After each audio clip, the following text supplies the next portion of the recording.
جعل الأنظمة التعليمية أكثر إبداعاً لتواكب اهتمامات وتطلعات المتعلمين.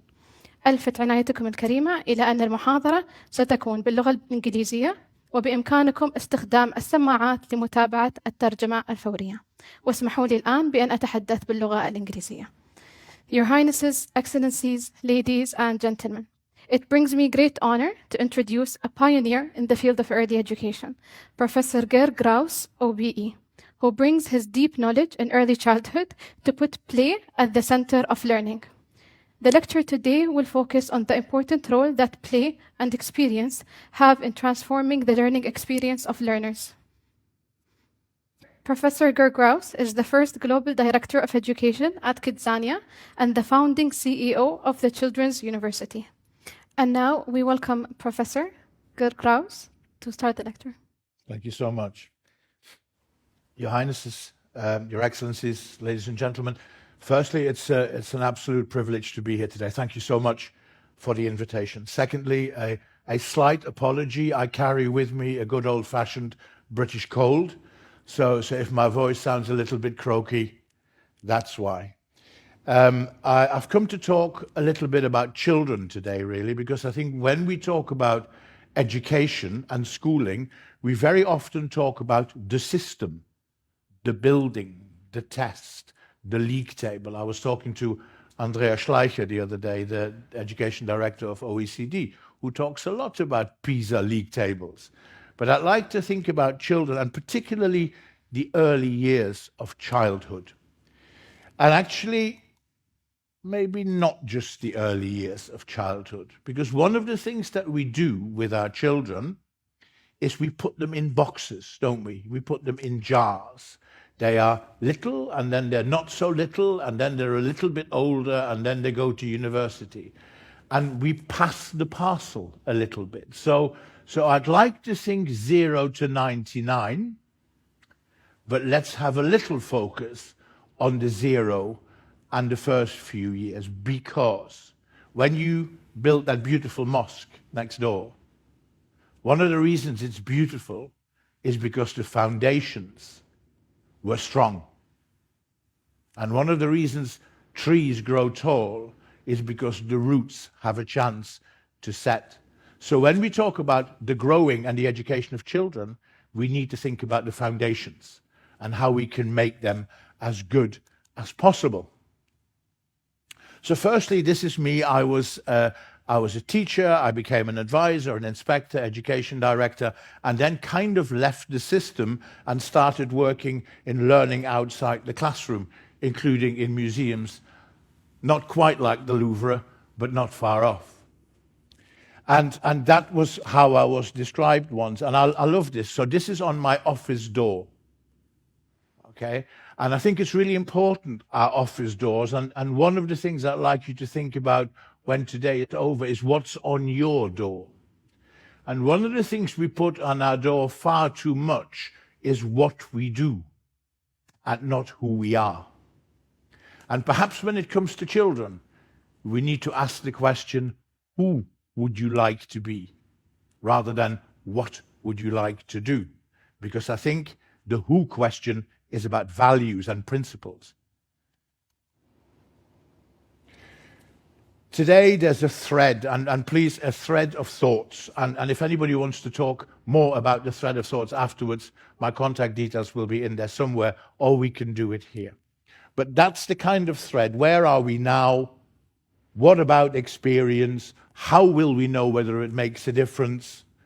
What about the mind and enlightenment? And of course, what about the role we all play as teachers? Because we are all teachers. Because at some point, somewhere in our lives, there will be at least one child who will look to us for answers, for help. And at that moment in time, we all become teachers.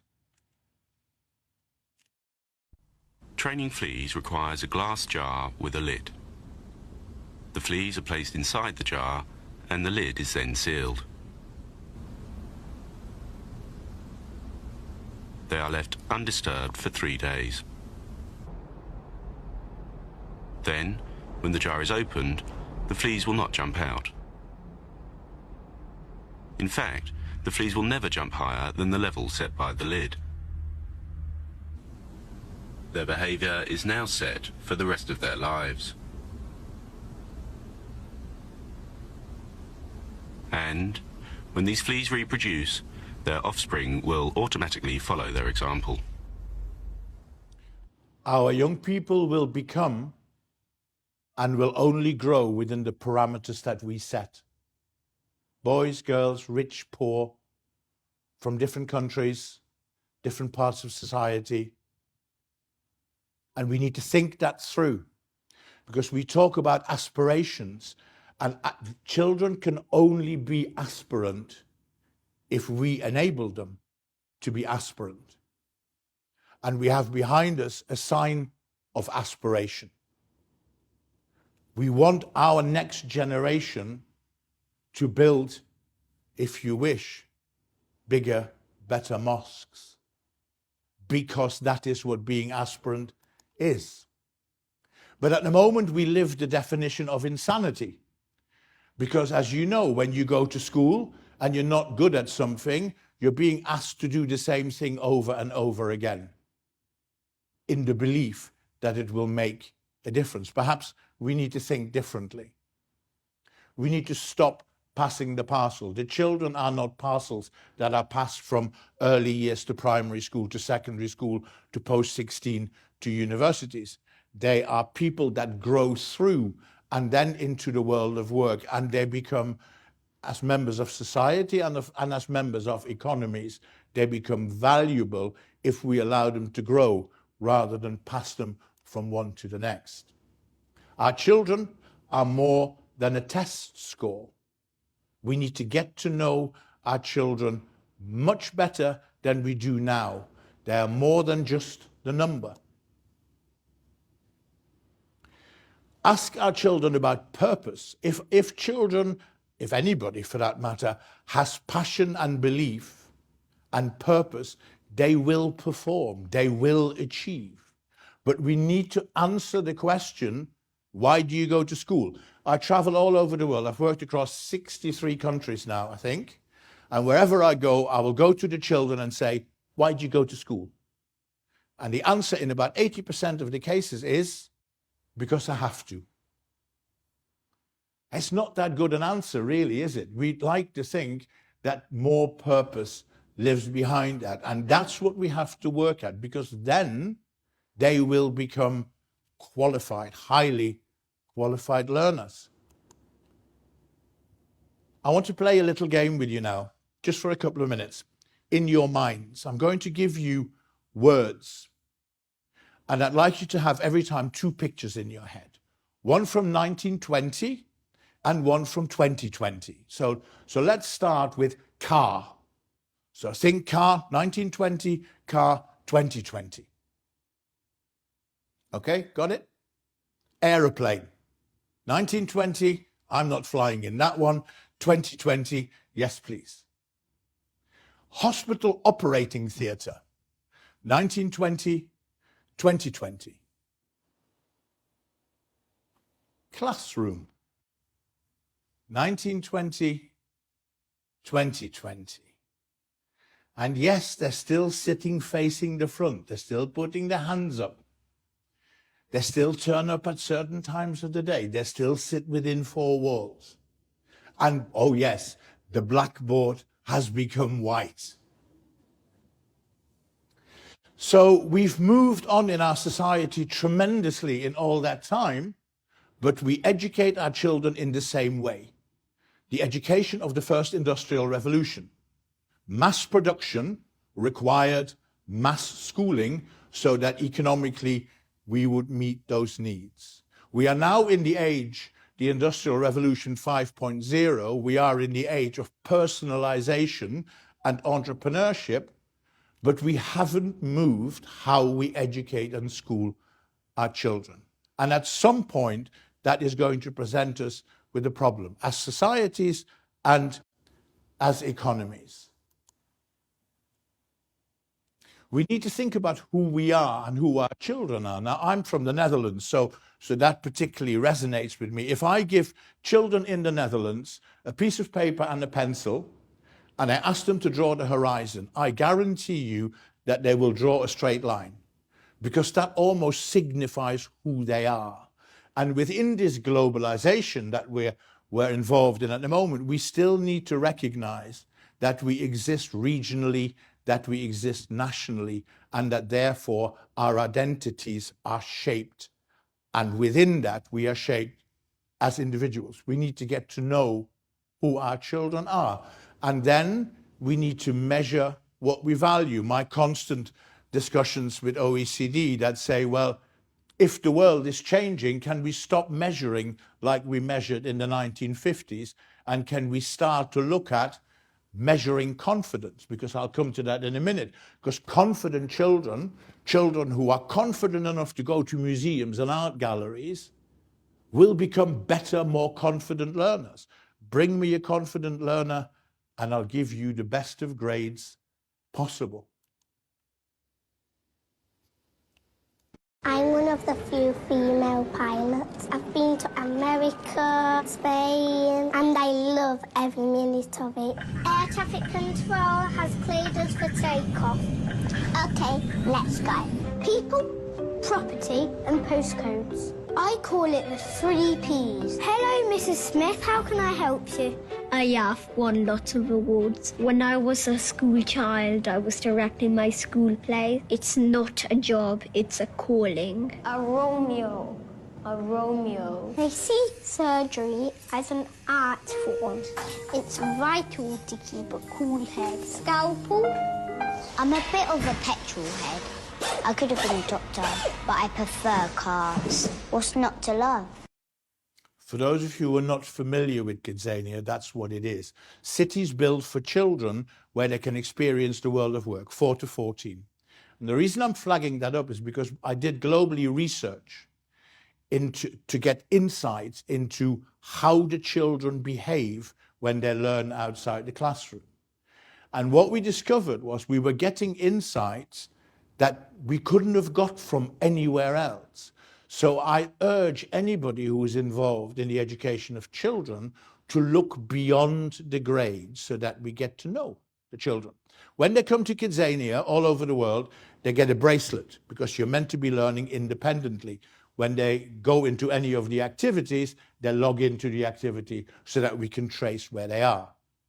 But I asked of the researchers, can you tell me what on the first visit of a child, what their first choice is? And of course they did. And the sample stands now globally at around 560,000 across 8 countries. Once we had that information, the question became, well, who are the children who've made those choices? Are they 4? Are they 14? Are they boys? Are they girls? Are they black? Are they white? Are they rich? Are they poor? Which country are they from? And the key findings were stark beyond belief. So firstly, all stereotypes were set at the age of 4. So if you go into the aeroplane, the pilot activity was 95% boys. The cabin crew activity was 90% girls. And so it went, entirely with stereotype from the age of 4. Okay? Now you think that in our schooling system at the moment, we talk about careers education with children from about the age of 14. So we allow the stereotype to cement itself for 10 years, and then we think we can really still make a difference in the way they think.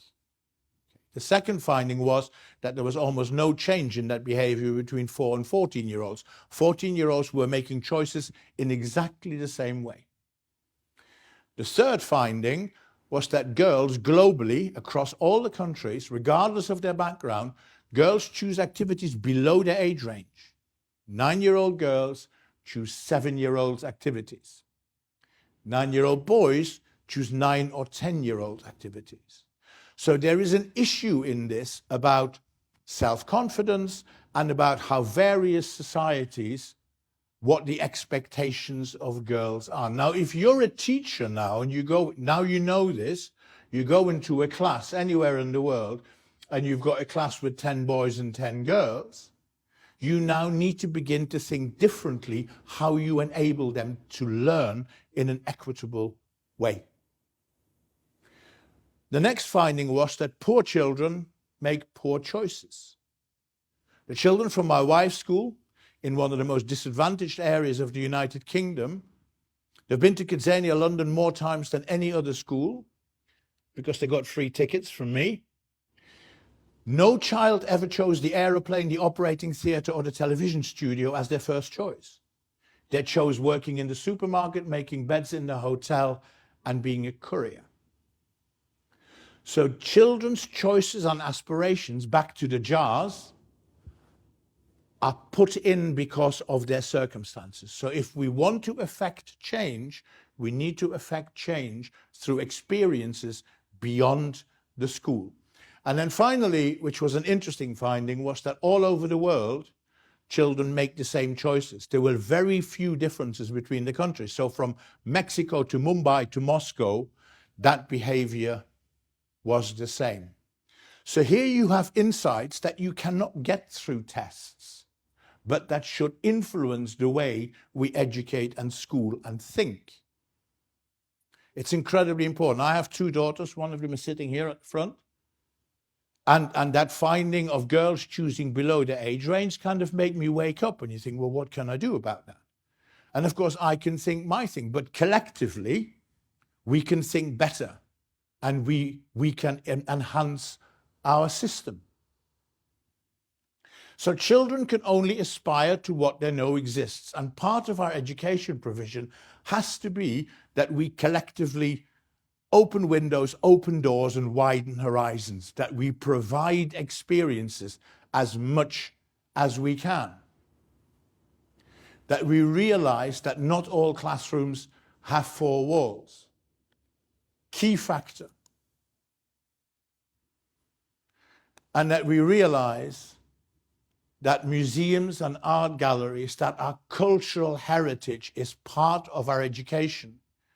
And that we should make it, I make the plea, mandatory for every child in every society to feel that the museum, the gallery, and the library is their home, educationally as well as culturally. We need to understand that friendships are better than normal ships. Partnership is the way to work, and I have a particular issue with the world of work. Because every year, Imogen will get her exam results in a couple of weeks' time, and everybody will go, oh, brilliant, brilliant. And then every year, the world of work will say, they may be brilliant, but they haven't got the skills we need them to have. Okay, so what are you doing about it? Come off the fence, roll up your sleeves, and help us in the light of partnership, make it happen. Because it will make our societies and our economies better. We need to think not just in terms of return on investment, which tends to be short term. We need to think in terms of return on involvement, which is a long-term commitment to our growth as societies. And we need to remember that the purpose of education is that the mind, once enlightened, cannot again become dark. You cannot unread what you've read. And that surely has to be the most powerful aspect of education and schooling. So some years ago, I invented this thing called Children's University, which was focused on 4 to 14-year-olds from disadvantaged backgrounds, initially in the United Kingdom. And what happened was we worked with museums and libraries and galleries and farms and zoos and sports clubs, you name it. And we encouraged children and their families to visit out of school hours. And we gave them a passport, and the children could collect the credits in the passport, the hours they had spent learning outside the classroom. And then they would graduate with their mums and dads at a proper grown-up university. When we conducted the research with Cambridge University, guess what happened? The children and their families who volunteered to learn outside the classroom, of course, they became better learners. They became more confident. And of course, they therefore did better at school. But we'd given them purpose. What I didn't know at the time was that that was going to go global, and my last act with the Children's University was flying to Australia to witness the first graduation in Adelaide. So what is it that we should think around, apart from the grades and attendance and schooling? Perhaps we need to have a collective understanding of what is it that we want every 11-year-old to have experienced. So this is my list, but it's mine. When I go into schools, I put it on a whiteboard and I leave the rubber there because I want the staff in schools to think what their list would look like, how important those factors are, focusing on the young people, making them competent, productive citizens.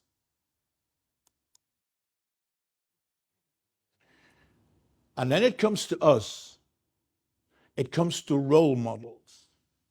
Every child looks to someone. Every child wants to be someone. I wanted to be my German teacher, so I became a German teacher because I loved him and he cared for me, and I wanted to be my granddad. Those two people influenced me. When I talk to Imogen, she also talks about her teachers. When I talk to others, they talk about their uncles, they talk about their neighbors, they talk about the people they play sports with. And sometimes what we don't realize is how important as adults we are and how serious we need to take the responsibility of being role models. When my eldest daughter, Anna, was 4 years old, in her first 4 years of life, I was everything. Daddy, daddy, daddy, daddy, daddy. Daddy this, daddy that. And then she went to little school and she came back. And all of a sudden she said, Mrs. Poole, Mrs. Poole, Mrs. Poole. And I'm going, who is this Mrs. Poole? Slightly jealous. But she was influenced and touched by other people. We do this all the time, but we're not necessarily aware of it. How good would it be if every single one of us knocks on the school door and says, can I come and give something? Can I be one of your co-educators? Because without us, it isn't going to work. And the notion that parents, sometimes I see it in the UK, can absolve their responsibility is wrong. Parents are the most important co-educators a child has, and parents must work with schools together for the benefit of their children. I think schools should set family homework so that everybody has to learn together. Try it. It can be quite good fun, as long as it isn't mathematics or science in my case, because I run a mile. We as adults need to remember that wonderful quote from The Little Prince. All grown-ups were once children, but only few of them remember it. We're very quick to condemn young people. We need to sit down in a corner sometimes and think that we were naughty too sometimes. Yeah, that we weren't always goody-goody. And here is evidence. I'm going to show you something now that is shocking. Somebody actually thought this was a good idea.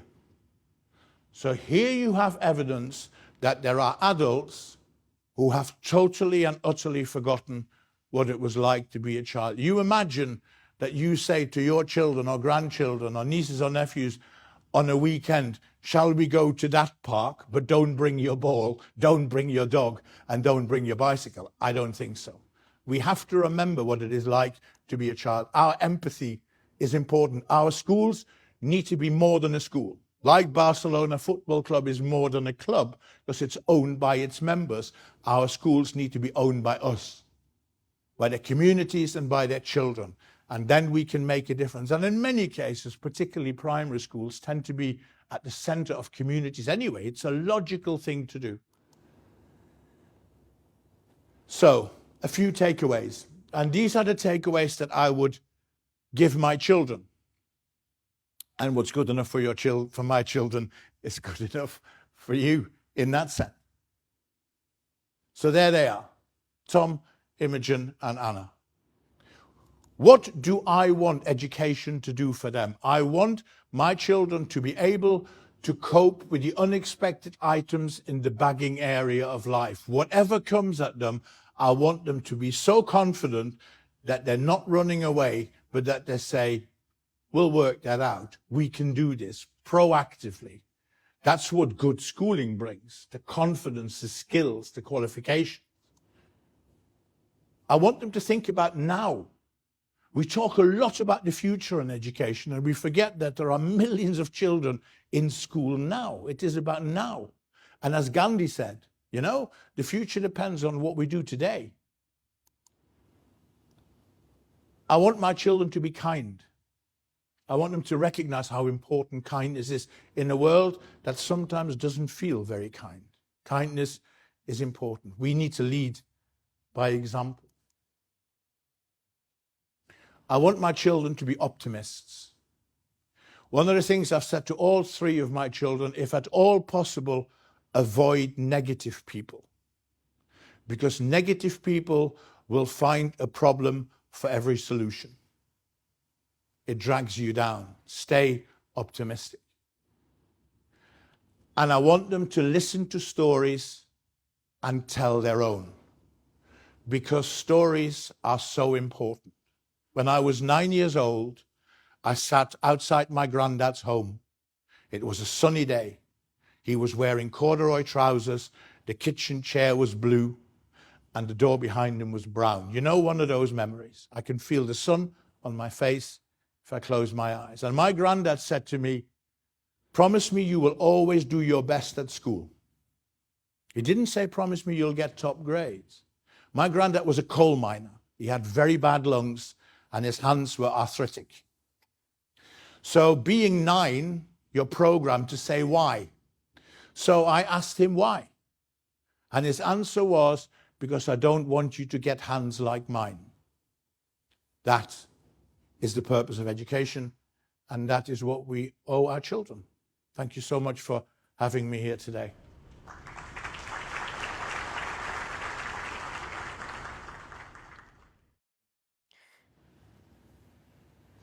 Thank you, Professor. I would like now to begin with the question and answer session. We will start with the first question. Can all learning needs take place through play and experience? Yes. Next question? No, I'll expand. It is about purpose. Yeah. So why is experience so important? Because it, in our minds and in our hearts, it explains why we do things. It gives value. So two things, two very simple, brief examples. When I was at school, I had a mathematics teacher. I can see him to this day. Meneer Jongstra, I grew up in the Netherlands. And I remember the lesson when he said, if A is 2 and B is 3, what is C? And I remember thinking, I have no idea what that man's talking about. And I have no idea why I would be interested in listening to him. It made no sense. But I grew up very close to the German and Belgian border in the days before the Euro. And every Saturday for my grandparents, I went shopping for them. So I cycled into Belgium, and then I bought whatever they wanted, and then in the afternoon I cycled into Germany, whatever they wanted. And I had to convert the guilders into German marks and into Belgian francs. That was an experience. My maths became good not because of the algebra teacher, but because my grandparents bought me a bicycle and got the shopping to do. And it's a very simple example. But experience gives purpose and understanding. And when we have that, we are capable of learning. What insight does your experience of establishing the Children University provide to educational systems? That there is a link, there were many, but that there is a link between families learning, visiting our cultural heritage, and the confidence that children gain, and then go into school and express that. And that link is particularly pertinent for the more disadvantaged children who normally would not get that opportunity, which is why at the time the government in the UK actually gave us money to make those things happen. But it is such an important thing. And linked to that, the graduations at universities, bearing in mind that this was predominantly for children from very disadvantaged backgrounds, the graduations at universities for those children and those parents became aspects of social mobility. Those parents had never been inside a university. Those children did not know what one was. They did then. So it helped them step up. So when experiencing Kidzania as a parent in Abu Dhabi, I noticed how the play experience were very contextualized. There was an ADNOC petrol station, there was a Majid magazine studio. Does context and culture matter in play? Totally. I have a very interesting example of this. So we did, when we opened in London, we did extensive research and we interviewed, I have no idea how many children, but many, many, many children. And one of the questions we asked them was, what are your favorite activities? And I was expecting a list, yeah, A, B, C, D. The answer we very surprisingly got was branded activities, i.e. sponsored activities. And I remember sitting down with a group of youngsters, about 8-year-olds, and say, I don't understand your answer. What do you mean by that? And the answer we got was, well, the aeroplane in London is British Airways. That's real. Kidzania Airways is not real. The newspaper in London is The Times. That's real. Kidzania newspaper is not real. So the conclusion I reached was that our children are far cleverer than we give them credit for. So the reality factor is absolutely key. What is your advice to educators who need to balance children outcomes with providing opportunities for experience and play-based learning? My advice is don't balance. I don't know why you would have to balance. They are integrated. They're part and parcel of the same thing. It's like the link between being taught in school and learning outside school. It's a connect. It's connect, extend, challenge. When I worked at Kidzania, I got so bored of this question, ladies and gentlemen, that I was asked on a daily basis, Kidzania, is it fun or is it education? And my answer always was, why can't it be both at the same time? What's the matter with you people? Why are you asking that question? And I think that's the answer, isn't it? So experiential learning is not something that we do on Friday afternoon or Monday morning. It's there all the time. And teachers, 2 bits of advice. One is, if you're teaching children abstract concepts, the next 2 words need to be for example. Because what you then do through the story, you make learning visible. The minute you make learning visible, you're there. I think that's the key example. Thank you again, Professor, for your insightful participation. Play is critical in early learning, and as students progress through primary, secondary, and beyond, creativity and trust often declines, affecting transition into university and the workforce. We should collectively remember to preserve creativity within our systems and let learners' curiosity and the 1,000 questions children ask continue into adulthood. في الختام، تناولت محاضرة اليوم أهمية التعلم باللعب والتعلم من خلال التجربة في إثراء العملية التعليمية للطفل، وأهمية معرفة أطفالنا كي نقدم لهم منهج دراسي أنسب. نشكر البروفيسور على إثرائنا بالمعلومات القيمة وحضوركم الكريم على حسن استماعكم. والآن أود أن أدعو سيدي سمو الشيخ حامد بن زايد آل نهيان والمشاركين في الفيديو التقديمي للصعود على المنصة لأخذ صورة جماعية. والسلام عليكم ورحمة الله وبركاته.